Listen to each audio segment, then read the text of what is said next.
The Nathan, Nat and Shaun podcast. The Olympics. In Not too Paris, far mate. away. Paris. Not too far. How long we got?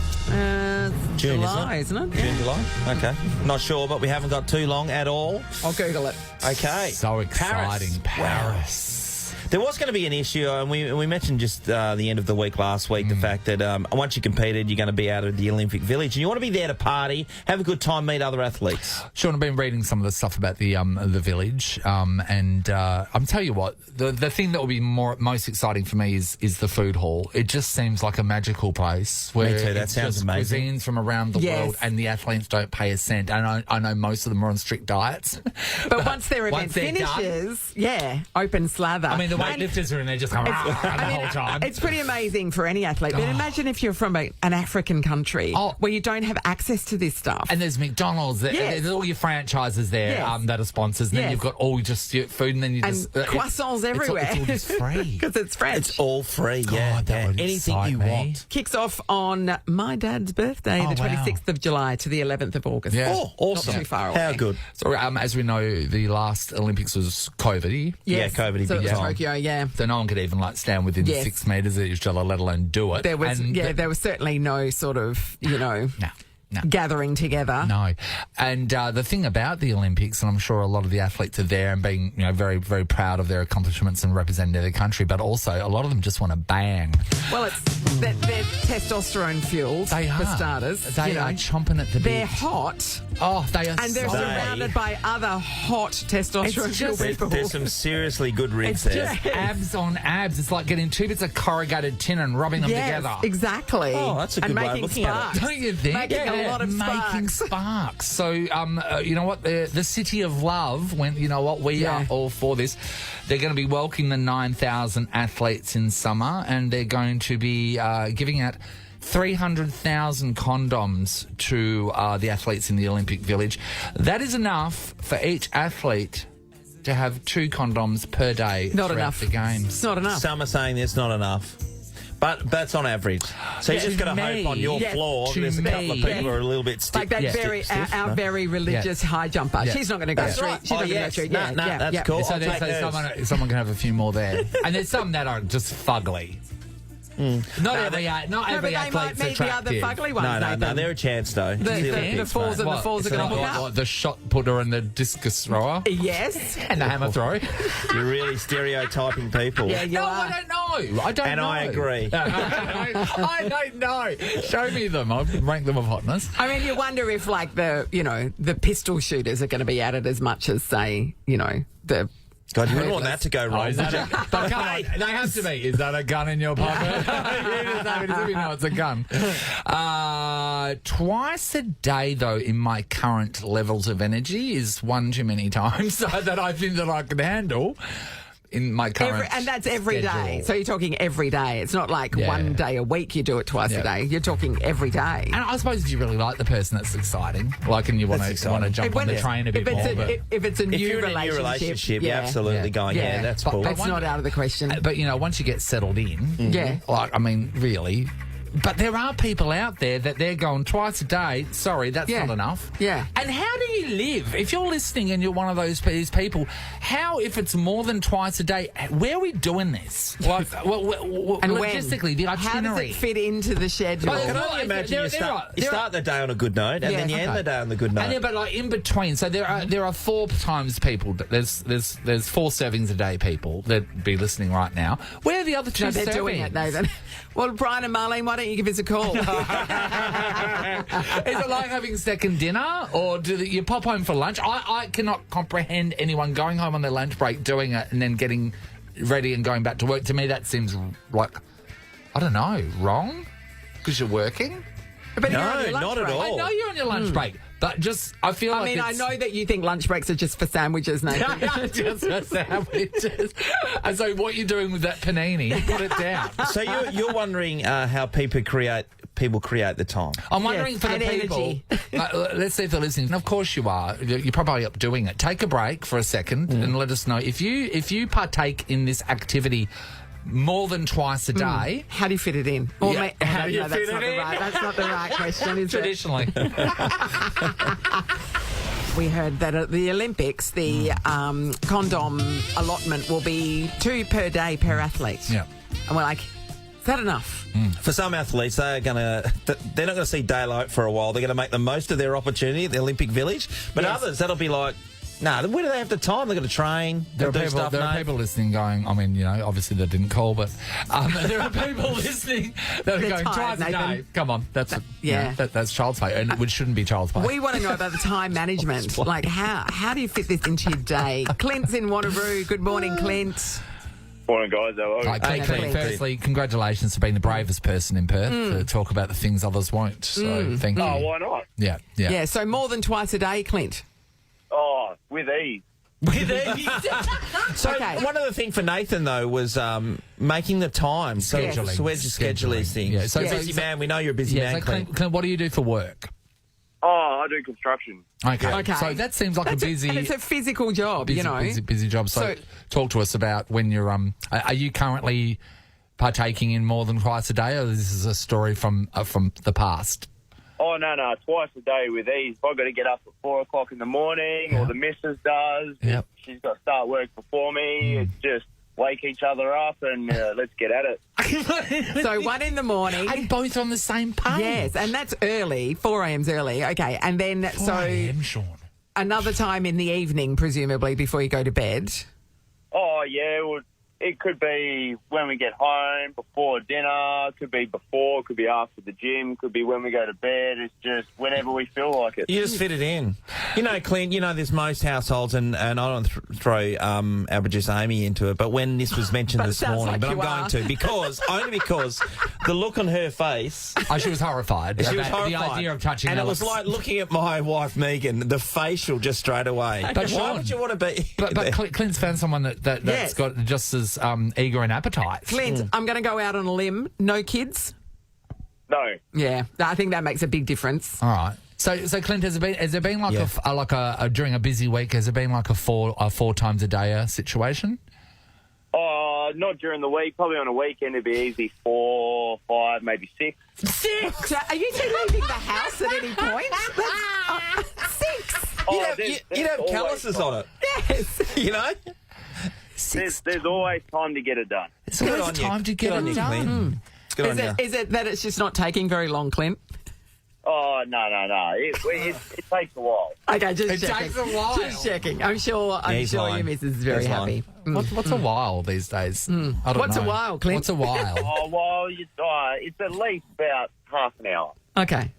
I don't believe you, Not but in my okay. household. Sam just walked in, his jaw open, his mouth hit the floor. 6 times a day. Why are you... He just said a half What an are hour. you aghast about? I just can't believe you want to know someone that intimately for that long of a day. Like 30 minutes a piece for Over 6 4 times times. a day. That's a lot, isn't it? Half an hour goes pretty quickly, though. Yeah, but it's like, like KFC straight after you feel a bit like, a bit dirty sometimes. You're not going to do this again for a while, is that what you're saying? Yeah. You're not going back through the drive-thru to get another thing of box, are you? You're comparing some sexy time with your beautiful partner Conrad as eating a bucket of greasy chicken.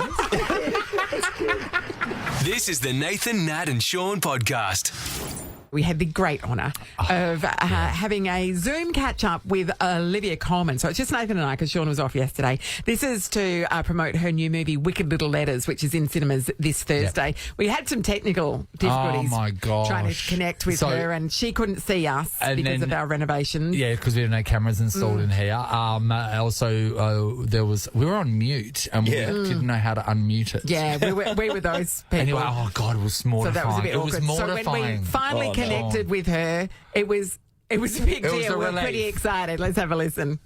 Hello, Olivia. Hi. Olivia, all that technical difficulty, and you got to understand, the other day when we found out we were speaking to you, that was like, we're like, no, it's Olivia Coleman. She doesn't do interviews with people like us.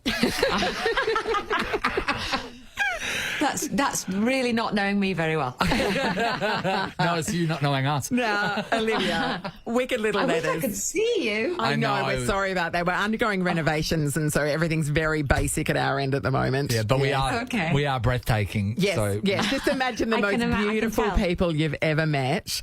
Okay. and a bit better than that. Wow. I know. Can I just say, you are one of these actors that when you see anything you do, it's like receiving a warm hug. You feel safe. You know you're going to have a great time. It's That's lovely. Thank you. unbelievable. And I wicked mean, little almost letters. always, because, I mean, in Fleabag you were vile, but, I mean, I was in everything else you're great. Yeah. Oh, thanks. Yeah. I cannot believe that there are stuff in history like the story behind Wicked Little Letters that we don't even know about. Like, we should have known I about this know. before, hey? I know. I had no idea about it either. So even on, the other side of the world where it originated from, no idea. And I love the fact that I think there's an assumption that, people in olden days, yesteryear, never swore. And I love the fact that they clearly did, and they did it quite badly. Yes. Tell me more with your foxy ass. I know, it's so good, isn't it? So sort of inept and clumsy, but really enjoyable. It is. It's like how a kid would swear if it they is. just learnt it. If they'd never heard swearing before. Yeah. That's the Yeah, best. it's like if you go on holiday and you just learn all the swear words you can in one sentence. It sort of says, so for people that don't understand, it was back in the 20s and it was a seaside town in the UK and there was a scandal amongst the town because someone was sending out very rude letters to a real random poison ladies, pen. especially your character, Edith Swan. It really feels like the first case of trolling before the internet. Absolutely. Yeah. Yeah. And it was... So 85% of the letters in the film are taken from the real letters. Wow. I know. And it was debated in Parliament. It was such a big deal. And it was on all the broadsheets and the whole country was gripped, with this, who is it? Yes. And all fingers pointed to the loud-mouthed, unmarried mother. Yes, scandal. And so they thought it must be that person because she goes to the pub. She's been seen drinking publicly. Hilarious. And back then, prison sentences were handed out for this. And nowadays, the obvious comparison to draw is trolling, internet trolling. And Yes. It's sort of upsetting that we haven't learnt anything in 100 years. Yeah, I know. No. And the penmanship's gotten worse too. Yes, it has. Those G's were Yes. beautiful. And I did Were they? I did design at school, at university, so I love typography, but they were beautiful. That's so nice that you appreciated those. Thank you. I mean, credit where credit's Is this the due. first interview where someone's appreciated the G's? Beautiful Or- penmanship. Absolutely, that is definitely a first. And I love you all the more for it. Thank you. Can I just say, the guy that played your father... Oh, yes, Timothy's Fool. Yes. He's an amazing role because truly horrific. Yeah. And he is the loveliest person. Yes. It's often the nicest people who play the baddies really well. Yeah. But he plays a horrible character. And all of that, it makes so much sense, what's going on with Edith and why she is who she is, Yes. how she is. Oppress a woman, and it will come out to bite you in the ass at some point. Oh, Yeah, mate, as amazing. it should. And I just want to talk about your acting there with him as well, because here you are and you're feeling confident about yourself and you're being strong, and then suddenly he snaps at you in the way you withdrew into a little girl straight away. I just think, my gosh, that would have been so common back then, because there always seems to be one child left in the house to look after the family. Yeah, and sadly, I'd love to say that it's not still happening, but it is. If you're living behind closed doors with your aggressor, you can see, and that's more commonly male to female, but still it happens for men too. But you can see the triggers, and you just sort of try to not infuriate, not make it worse, and you can just see how she instantly goes to, oh God, I don't want to inflame it. I don't want to. I know, it's heartbreaking. It's a story about freedom, really. That's what it is. Yeah. At the very core of it, it's a story about freedom, and people are rooting for Edith's freedom as well. Hey, while we've got you, I would love to know, because you are basically the best representative of your country and your craft, I feel. Oscar winner, let's not forget. You are. You're amazing, dude. Like you said, you're a warm hug. Come But on. I want to know, have they ever approached you to be Doctor Who? They would had to have. No, they haven't. when my mate Jodie ended up being Doctor Who, during that episode, apparently I was in the bookies doing quite well. Yes. And I wish, why don't they just ask me? I could really help them out. Or, people going, I reckon it'll be her, whatever the odds were. And I thought, if anybody actually phoned me, I could say, I haven't been asked, and save your money. Yes. Well, mate, I am so glad that you did this movie because we have learnt about this. I know. It's an amazing story and told so beautifully. It's really quite an amazing story, and your character is will knock everybody's socks as well. You're just the best, Liv. Thanks, mate. We love you. Thank you. Oh, thank you so much. That was lovely talking to you both. Bye, Thank sweetheart. you. Thanks, Bye-bye. Olivia. You enjoyed it. Oh, Take care. Loved it. Everyone go watch it. One day we'll do this and I'll see your faces. Yes. Oh, and then you'll know the truth. Then you'll know what love is. Thanks, Bye, Olivia. mate. Bye, mate. Thank you. Take care. Bye-bye. The Nathan, Nat and Shaun podcast. Bit of drama on Tuesday at Lake Claremont. This was exciting and really fun to see. Probably not for the guy that experienced it. A man had decided to walk out in the dried up lake at Mount Claremont. Just testing. Testing the waters, literally. I mean, it is like the summer, it's tail end of summer. So it's dried. You think it's dried. He's walked out. Obviously, what can happen? He's been going fine, and then the mud has just sucked him into it. And he needed help. He was calling for help for ages. He was waist deep in it. Luckily, there's a lot of people, Nathan, walking around because the pathway goes around the side of Lake Claremont next to the golf course, and everyone's walking their dogs and stuff. You at least would have stood there and taken a video. You would have. Let me catch this before I come and save you. Anyway, the emergency services came. There was a crew that arrived. They had to throw out a line to rescue the man, and then they dragged him in like you would a very heavy clay pot. Yes. That's a great analogy. That's exactly. If that clay pot was stuck in the mud. Yeah. Well done. Yeah. He tried to get out for ages. Oh, yeah, of course he did. Well, once mud sucks you in, it sucks you in. It's like, I think it's probably the closest thing you'd experience to quicksand, really. I always think about the fireys as well because, obviously they're out there. Laughing. They're supposed to be... You would have to collect yourself first because I'm guessing you have to put on a professional front. Yeah. It's like, they're answering the phone like, where's the fire? Yeah. Mud. No, mud, you say? Yeah. What? That's great. That's a fun one. I've only seen I've seen one girl have real problems with mud, and it was at the BNS ball one year, and everyone had a really big night, and it was just how just even if it's not raining, it's just muddy. There was mud everywhere. Anyway, she had passed out because she had a little bit too much of a party time. What? At a BNS? It was crazy. Everyone was talking about it. I was like, wow, no. Was she drinking alcohol? No way.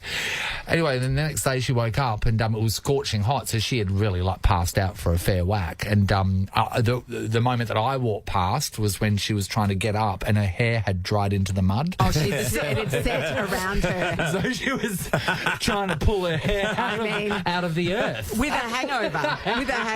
And no one was helping her. No, well, you wouldn't. Oh, it was so funny. Yes. Yeah, so drink responsibly, everybody. On dry land. Yes. We want to talk about Discuss. mud. Yeah, so mud. Have you had a situation arise? And now you know how difficult that substance can be. Hello, Jess. Hey, how are you? Good, Jess. What happened with the mud? Oh, gosh, a bit embarrassing. So we used to live down south, so we had a beach buggy.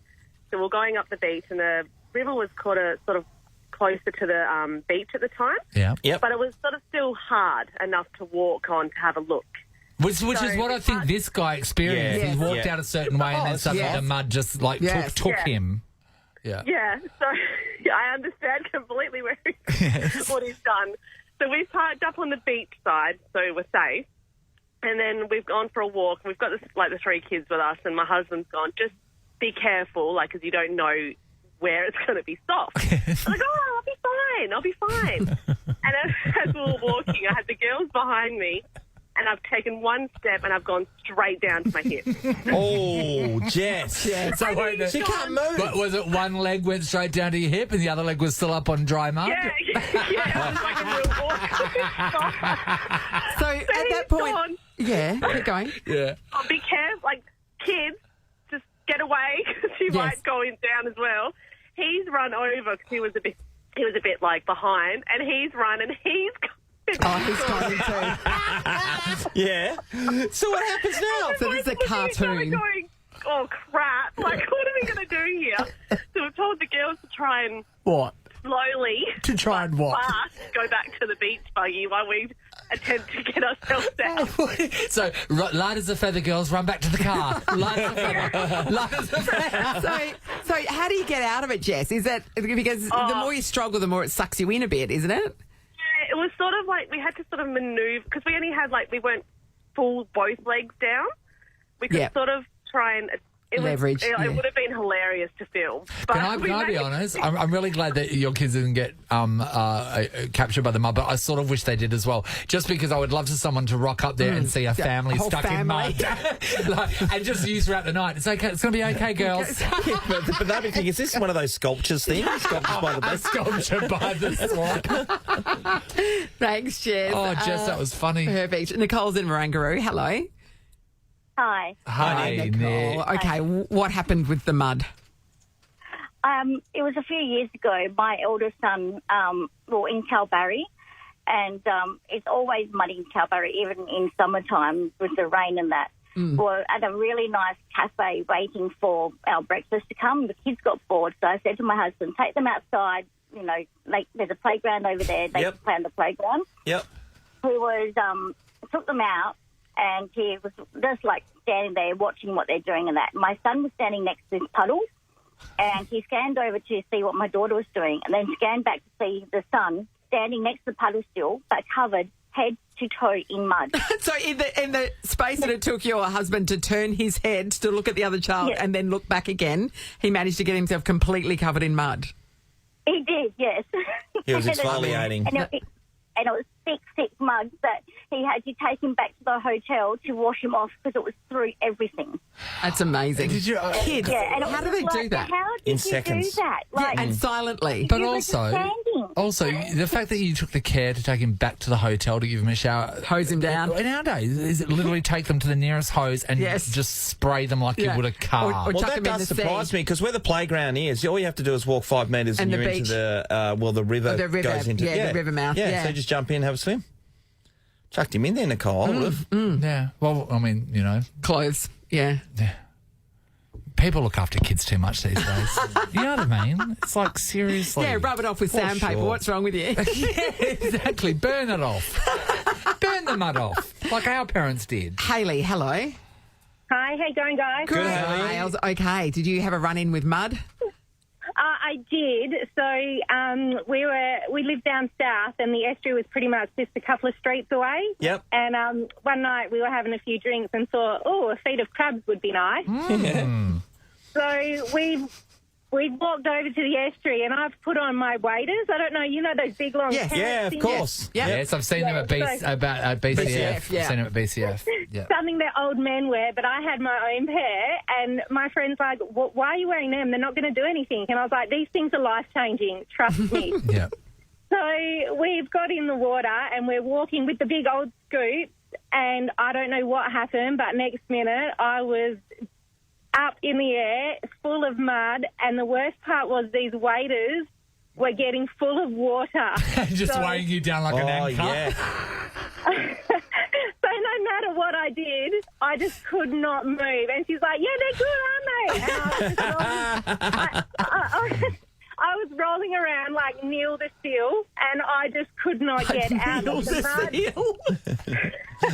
I couldn't get out of these waders, Yeah. and I was, she thought it was hilarious, but it was, and the worst part was we didn't get any crabs, and I've had to walk back in my knickers, the dirty old socks, and a T-shirt because I was wearing my waders there. Yeah. Oh, hey, Hayley, did you step on any on the way back? Because it's waiting to happen. No, there was a few stingrays, but I pretty much was God. running on water at Yeah. that stage. I bet. Jeez. I've known some seals. Can you Neil? Neil the Seal. Neil the Seal. Yeah, tell me Yeah, about Neil the Neil, Seal. please. He's that big friendly one that's in In is it Tasmania. Tasmania? Yes. You remember he was Yeah. blocking their woman's car when she was trying to go to work? I thought there was a local Oh, no, that's Neil in the the Seal. area, Neil the Seal. No, Neil's so- the Tasmanian one. I Yeah. probably looked like a local that night, but, you know, Oh, there's Neil. Yeah. never Neil. have a few drinks and go and think you can do something like that. Okay, Definitely good not. advice. Thank you, Hayley. Wow. Words to live by. Neil the Seal That's it. currently there still? I think it's probably the off season now. God, you know what? A community tourists of aren't humans, coming. we really lose our minds when a seal comes to visit, doesn't it? I mean, The elephant seal was unbelievable. He really Remember? takes over that town, though. Like, they're literally Amazing. held to ransom by Neil for like 3 or 4 Good on months. Neil. Well done. Rochelle's in Ellenbrook. Hello. Good morning. How are we? Good, Rochelle. Rochelle, did you have a run-in with mud? Yeah, so many years ago I was out horse riding and we come up to some water and the horse decided to have a little drink and thought, this looks really nice, and proceeded to take a little roll in the mud. Oh, with you Me with you on still the back? horse. Yeah. It's not great for the saddle, is it? No. And then so when the horse got up, if you can imagine like a black and white cookie, I was half covered in mud and half not. Yes. And just had to wait until I got home and get changed, and Yeah. luckily my leg was all right. Oh, yeah. Because it was squashed you down there. Oh, yeah, that's right. Hey, Rochelle, when the horse starts going down, you know what's going to you happen. need to jump you off. You got to jump off. What do you do? It was like slow motion, but it happened so quick. But you're just like, oh my god, and then bang down. Too late. Yeah. You can't do anything. We went to a time in Kalgoorlie. There was you could basically rent out a horse and just ride it, and they didn't check if you could do it or not. You just I think it was like $20, and you take a horse out. And the funniest thing ever was my cousin. She didn't know how to ride a horse, and she got dragged by the saddle. Her foot was in the stirrup. Yeah. She got dragged about 100 metres. Yeah. I know somebody that happened to them and they ended up blind. Oh, she from the head had injury. every bit of debris in her hair and clothes coming out of there, and they just did not check, because you don't need a horse license, do you? No. You don't need Common a horse sense. license. That's so true. Thanks, Rochelle. Belinda's in Clarkson. Hello. Hello. Hi, Belinda. Belinda. Okay, talk to us about when you had a run-in with mud. It was over 40 years ago when I was living on a farm down south in Balingup, and he must have been, if I was 11, he was 7. My 7-year-old brother went off to play down at the dam, and, you know, back in the day where parents didn't supervise kids, right? Yeah, of course. They were the days, weren't they? How Everyone did we had their survive? Our parents had their time, we had ours. We met up at the end of the day, exactly. probably about 8:30 at night. Yep. Yep. Anyway, he went down to the dam. I don't know how he did it, but he got stuck up to the waist in the mud. Yes. And my stepdad went and got the tractor to come. Like, he went and got the tractor and drove up and pulled him out. He tied a rope around his waist and Yes. backed Ripped him in out and half. just pulled him out. That's Belinda, the this thing. is exactly what happened over at Mount Claremont. Yeah, that's right. I do think the tractor was overkill, though. Like, because Natalie just suggested it. Like, if you go too fast, Yes. you have ripped that child in half. Whoops! I mean, when The it's a kid is kid, flung. you'd think the dad could just, like, It's grab him and pull him out. I think a tractor was overkill to get you. Yeah, You're, how old was the kid? Seven. Seven. To get a 7-year out of You're mud. right, Nathan. That's more a ute thing. You're right. No, I'd wrap it against. I'd wrap a rope against the Concorde. Yes, And just have it pull it out Perhaps the that way. wheelbarrow could have done the trick. Nathan, Nat, and Sean is a Nova podcast. For more great comedy shows like this, head to novapodcasts.com.au. Nova.